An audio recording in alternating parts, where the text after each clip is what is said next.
ஆஸ்திரேலியாவுல 1 மணி நேரத்துக்கு 1130 ரூபாய் கூலி, அமெரிக்காவில் 602 ரூபாய் கூலி, இதெல்லாம் 1 மணி நேரத்திற்கு.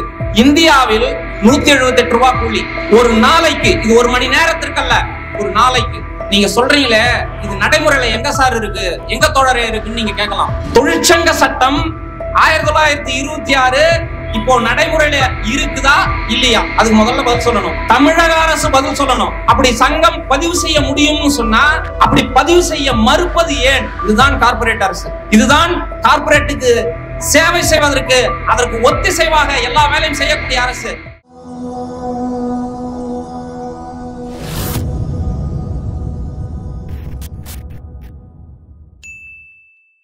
ஒதுங்காதே ஒன்று சேர். இது ஒரு முக்கியமான நிகழ்வு. கோவை சின்னியம்பாளையம் தியாகிகள் நினைவான அமைக்கப்பட்ட இந்த மேடை. இந்த காலகட்டத்தில் தொழிலாளர் சட்ட தொகுப்பு நம்மிடமிருந்து பறிபோக இருக்கிறது. நமக்கு முன்னால் பேசிய IFTU அகில இந்திய பொதுச் செயலாளர் தோழர் ஸ்ரீனிவாஸ் சொன்னார், மார்ச் 25 இதை நிறைவேற்றுவதற்கு தயாராக இருக்கிறார்கள். சரி, ஒருவேளை நிறைவேற்றி விட்டால் என்னென்னலாம் நடக்கும்? இந்த சட்ட தொகுப்பினுடைய சாரமான சில அம்சங்களை மட்டும் பார்க்கலாம். ஆலைகளை மூடணும் அப்படின்னு சொன்னா இனி எந்த முதலாளியும் அரசு நிர்வாகத்திடம் ஆலை மூடுவதற்கு அனுமதி பெற தேவையில்லை. சரி, கூலி எப்படி நிர்ணயிக்கப்பட்டிருக்குது? 375 ரூபாய் பரிந்துரை செய்தது அனூப் சத்பதி கமிட்டின்றது. ஆனா இவங்க நிர்ணயம் செய்தது 178 ரூபாய். உலகம் முழுக்க பல்வேறு நாடுகளில் என்ன கூலி தரப்படுது அப்படின்னு சொன்னா, ஆஸ்திரேலியாவுல 1 மணி நேரத்துக்கு 1130 ரூபாய் கூலி. நான் எல்லா நாடுகள்லயும் அது 30 நாடுகள் பட்டியலிட முடியும். அமெரிக்காவில் 602 ரூபாய் கூலி, இதெல்லாம் 1 மணி நேரத்திற்கு. இந்தியாவில் 178 ரூபாய் கூலி ஒரு நாளைக்கு. இது 1 மணி நேரத்திற்கு அல்ல, ஒரு நாளைக்கு. நீங்க சொல்றீங்களே இது நடைமுறையில எங்க சார் இருக்கு, எங்க தோழரே இருக்குன்னு நீங்க கேட்கலாம். இதை காட்டி முதலாளிகள் நம்மை பயமுறுத்துவார்கள். நான் இப்ப கொடுத்துட்டு இருக்கிற கூலி 500 ரூபாய்னா அது அதிகம். அரசாங்கம் போட்டிருக்கிற சட்டத்துல 178 ரூபாய் தான் சொல்லி இருக்கு. எனவே நான் கூலி அதிகமா கொடுக்கிறேன். இனி சம்பள பேச்சுவார்த்தை எந்த தொழிற்சங்கமும் நடத்த முடியாது. இப்படி மிரட்ட முடியும். சரி, இது ஆலை சார்ந்த தொழிலாளர்களுக்கு. ஆலை சாராத தொழிலாளர்களுக்கு என்ன நிலைமை, என்ன பிரச்சனை?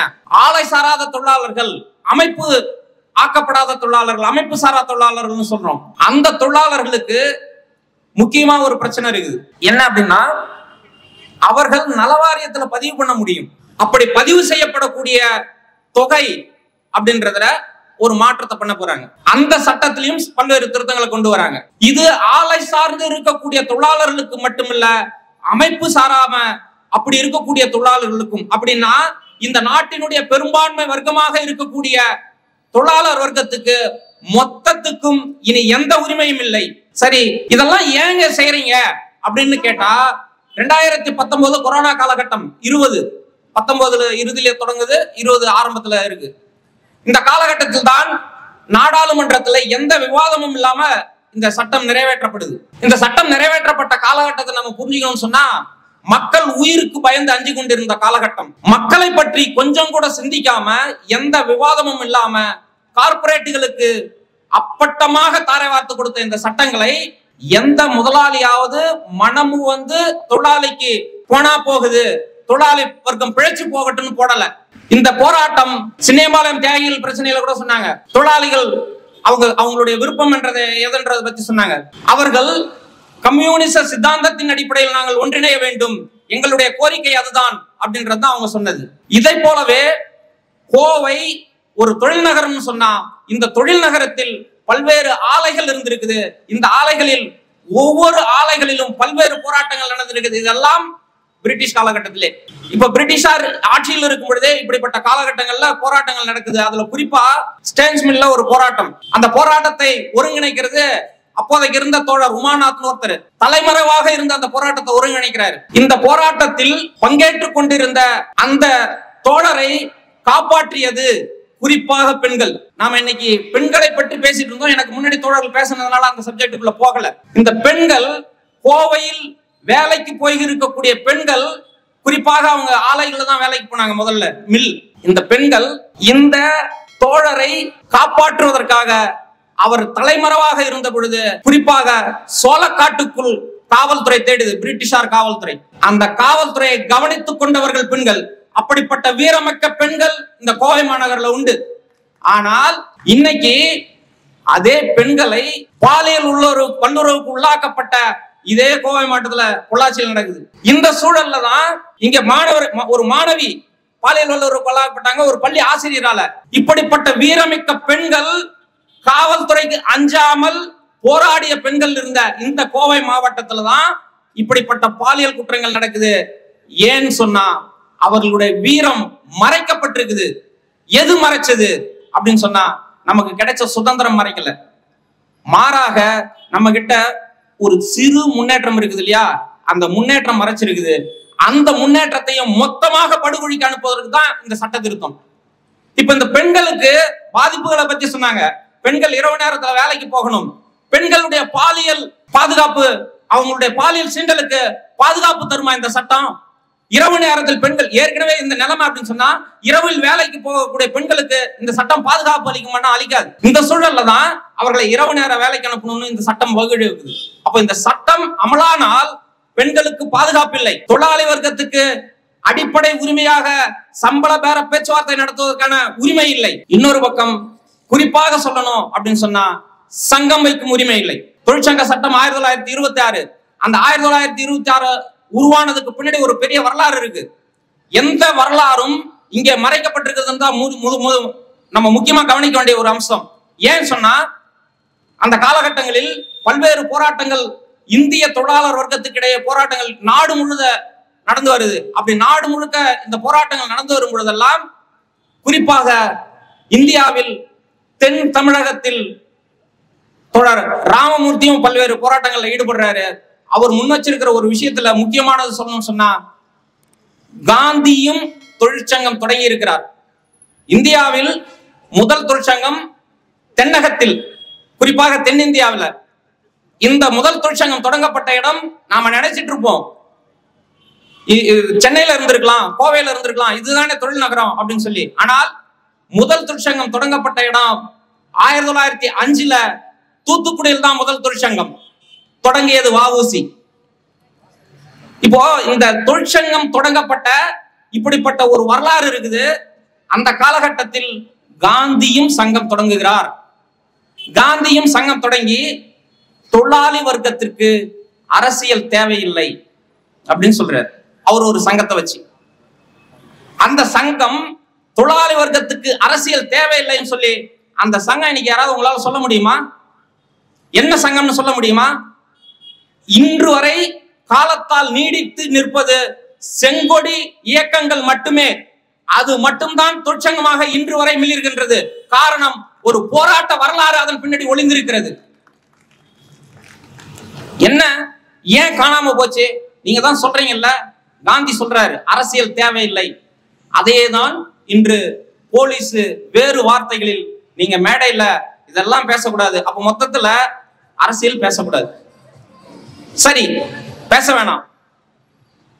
நான் என்ன கேட்கிறேன், அரசியல் அதிகாரத்தில் இருந்து கொண்டு இந்த தொழிலாளர் சட்டத்தை திருத்துகின்ற இந்த வேலையை செய்வதை அரசியல் பேசாமல் எப்படி பேசலாம் நீங்க சொல்லிக் கொடுங்க, நாங்க அதை பேசுறோம்.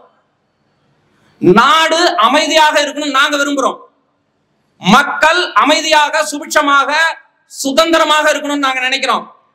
ஒருவேளை இந்த சட்டம் முழுவதுமாக அமலாகிவிட்டால் காவல்துறைகிட்ட அனுமதி கேட்டு மக்கள் வீதியில உட்கார மாட்டாங்க. அப்போ நீங்க பர்மிஷன் கொடுக்கணும்ன்ற அவசியம் இல்லை. ஏன் சொன்னா, மீண்டும் டெல்லியை உதாரணமாக்கி சொல்றேன், பல்வேறு போராட்டங்கள் அங்க நடந்திருந்தாலும் விவசாயிகளுடைய போராட்டம் கணக்கில் அடங்காதது. ஏன்? எந்த காவல்துறையிட்ட அனுமதி வாங்கி உட்கார்ந்தாங்க? 3 வேளாண் சட்டங்களை திரும்ப பெறும் வரை நாங்கள் வீடு திரும்ப மாட்டோம்னு உட்கார்ந்தாங்க இல்லையா? எந்த காவல்துறையிட்ட அனுமதி கேட்டாங்க?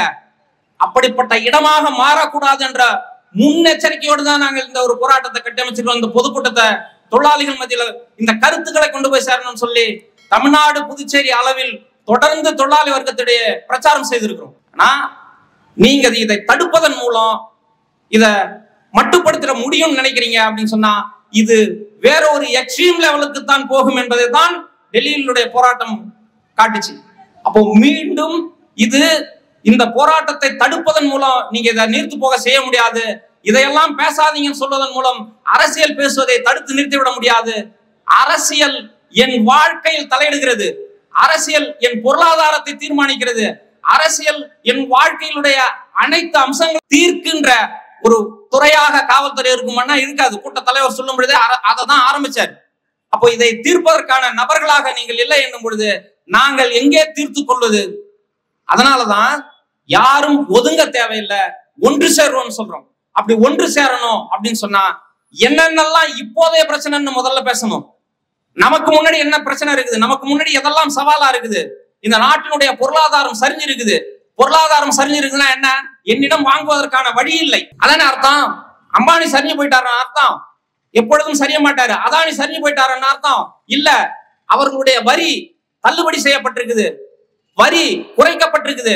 அவர்களுடைய வரி தள்ளுபடி செய்தது மட்டும் 25 லட்சம் கோடிய கார்பரேட்டுகளுக்கான வரியை நீங்க தள்ளுபடி செஞ்சிருக்கிறீங்க. இந்த பக்கம் தொழிலாளிக்கு என்ன செஞ்சிருக்கிறீங்க? ஒரே ஒரு பட்டியல் சொல்லுங்க. 25 லட்சம் கோடிய கார்பரேட்டுகளுக்கு தள்ளுபடி செஞ்சீங்களே, இதையெல்லாம் நான் தொழிலாளி வர்க்கத்துக்கு செஞ்சேன்னு சொல்லுங்க. இதை நான் விவசாயிகளுக்கு செஞ்சேன்னு சொல்லுங்க. செய்யப்படல. 30% வரி கார்பரேட்டுகளுக்கான வரிய 22% குறைச்சிருக்கிறீங்க. 8% குறைச்சிருக்கிறீங்க. மாறாக அந்த 8% மக்கள் தலையில் சுமத்தப்பட்டிருக்குது. இந்த வரி யாரு கொடுக்குறாங்க? இது மக்களுக்கு கொடுக்கப்பட்ட தண்டனை தானே. அப்ப இதை பேசாம அரசியல் பேசக்கூடாதுன்னா அப்போ என் மீது சுமத்தப்பட்ட இந்த குற்றச்சாட்டுகளை, என் மீது சுமத்தப்பட்ட இந்த பொருளாதார தாக்குதலை நான் எங்க போய் பேசுறது? யார் மத்தியில பேசுறது? தொழிலாளிகள் மத்தியில் தானே பேச முடியும், மக்கள் மத்தியில் தானே பேச முடியும். எப்பொழுதும் அடித்தட்டு மக்கள் பிரச்சனையே அல்ல. எப்பொழுதுமே ரோட்ல நிக்கிறோம் சொன்னா நான் வந்துடும் தோழர், ஒன்னும் பிரச்சனை இல்ல. இது எங்களுக்கு மட்டும் தெரியவதில்ல, ஆளும் வர்க்கத்துக்கும் தெரிஞ்சிருக்குது. அவங்களுடைய கவனம் எல்லாம் நடுத்தர வர்க்கத்துடைய பாக்கெட்ல கை வைக்கிறது தான். எங்க பாக்கெட்ல கை வைக்கிறது அல்ல. ஏற்கனவே நான் ரோட்ல நிக்கிறேன், எனக்கு என்ன பிரச்சனை? அப்போ அவர்களுடைய இலக்கு எல்லாம் இங்கதான் இருக்குது. இறுதியாக ஒண்ணு சொல்ல வேண்டிய அவசியம் இருக்கு.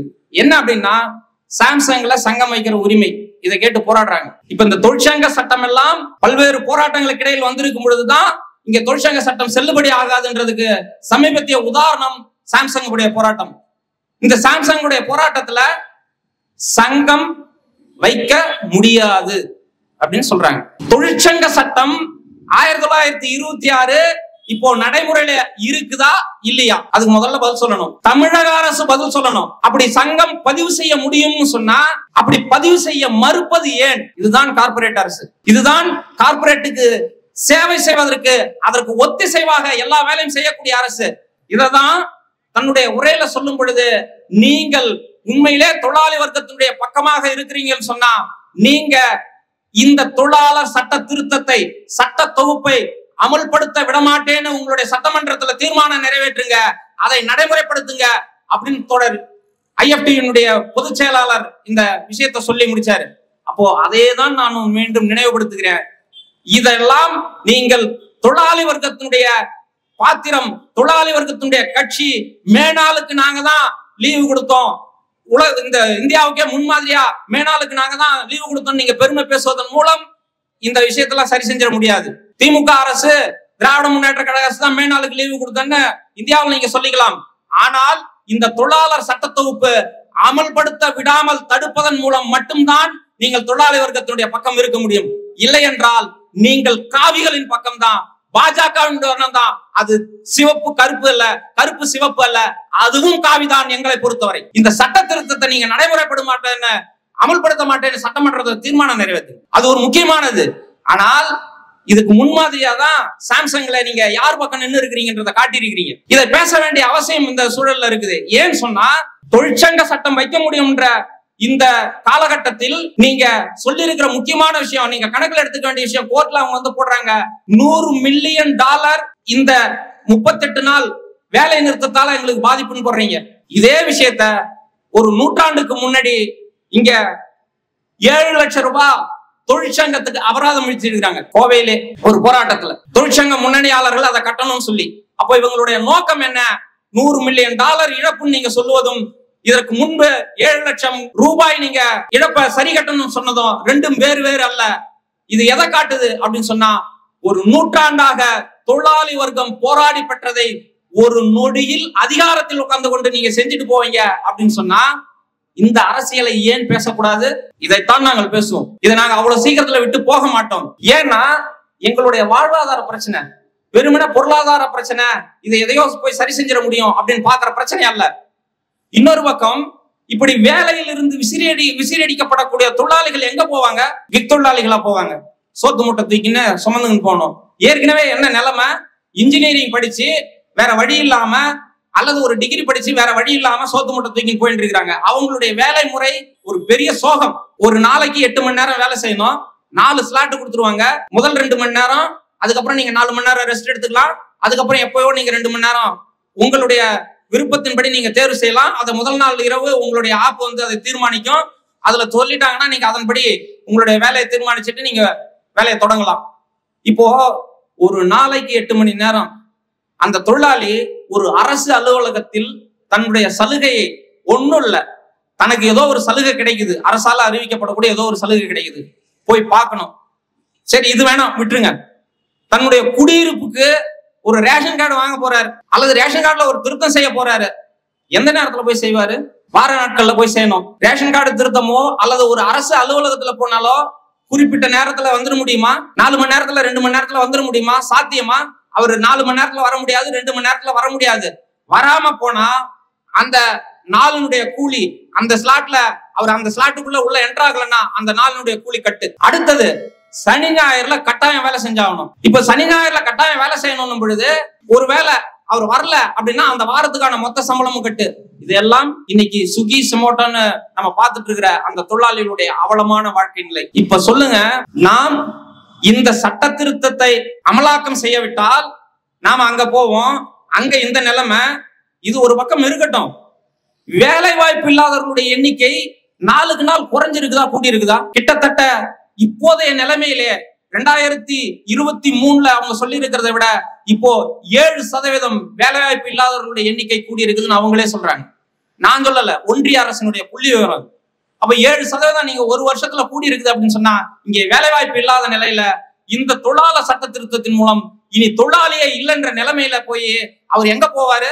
வீசி அடிக்கப்பட்டவரு வெளியில வந்து சுகி சொமோட்டோல சாப்பாடு செய்வார், அங்க சாப்பாடு சுமந்துட்டு இருப்பாரு. அங்கேயும் இந்த நிலைமை. இந்த நிலைமையில இருந்து அவர் எங்க போக முடியும்? அவருடைய வாழ்வாதாரம் எங்கே போறது?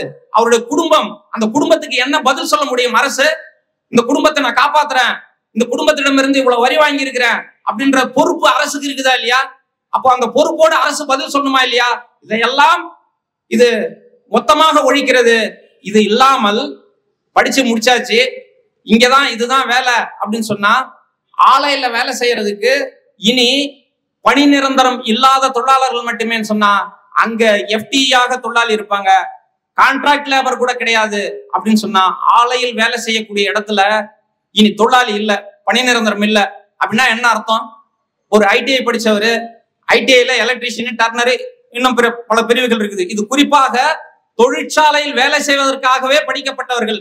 இப்போ ஐடிஐயே இல்ல, அதான நிலைமை. அப்போ தொழிற்சாலையில் படித்து நீங்க வேலைக்கு போகணும்னு சொன்னா அப்படிப்பட்ட வேலை இல்லைன்னு மறுக்கப்படும் பொழுது அவர்கள் அந்த ஐடிஐ அப்படின்றதே மொத்தமா மூடணும். இப்ப ஏற்கனவே என்ன நடந்துகிட்டு வருது? அரசினுடைய பள்ளிகள் தனியார்கிட்ட கொடுத்துடணும், அரசினுடைய கல்லூரிகள் தனியார்கிட்ட கொடுத்துடணும்.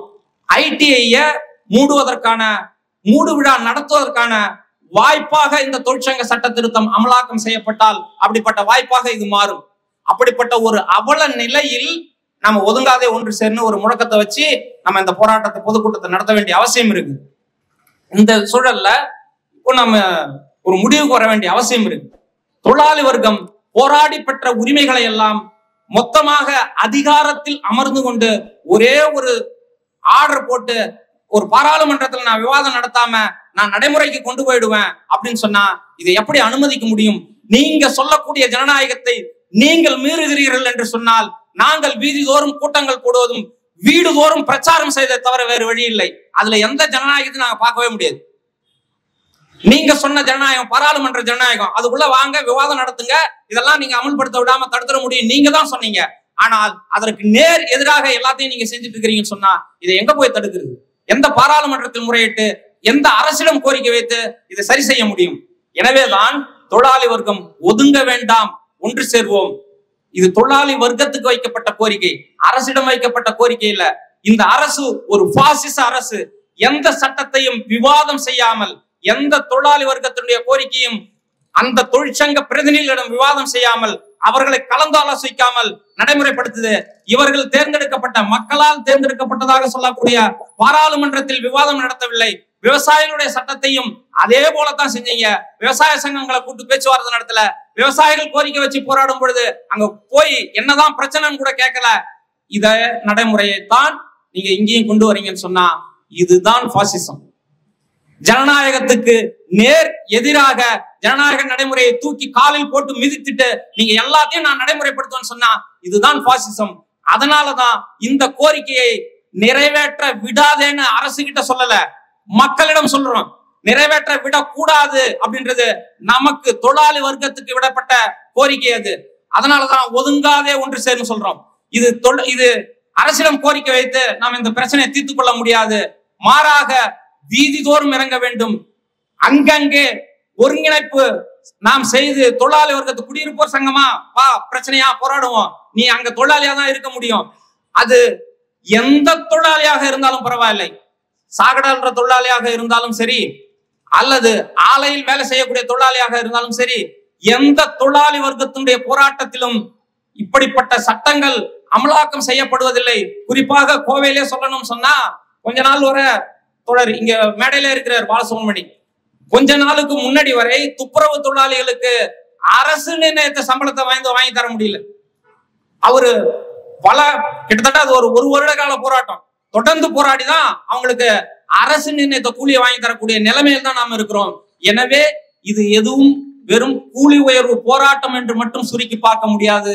இது அத்தனையும் வாழ்வாதாரத்தான பிரச்சனை, சமூக பொருளாதாரத்தின் மீதான தாக்குதல். எனவேதான் ஒதுங்காமல் ஒன்று சேர வேண்டும். எந்த பிரிவுகளாக இருந்தாலும் ஒதுங்காமல் ஒன்று சேரணும். சங்கங்களும் ஒன்று சேர வேண்டும். அந்த வகையில் தான் நம்ம சிஐடியு சங்கத்தை பேசி கூட்டு வந்திருக்கிறோம். அந்த வகையில் தான் ஏஐசிசிடியை கூட்டு வந்திருக்கிறோம். இன்னும் சங்கங்களோடு தொடர்ந்து பேசி நாம் நமக்குள் ஒரு ஐக்கியத்தை உருவாக்க வேண்டும்.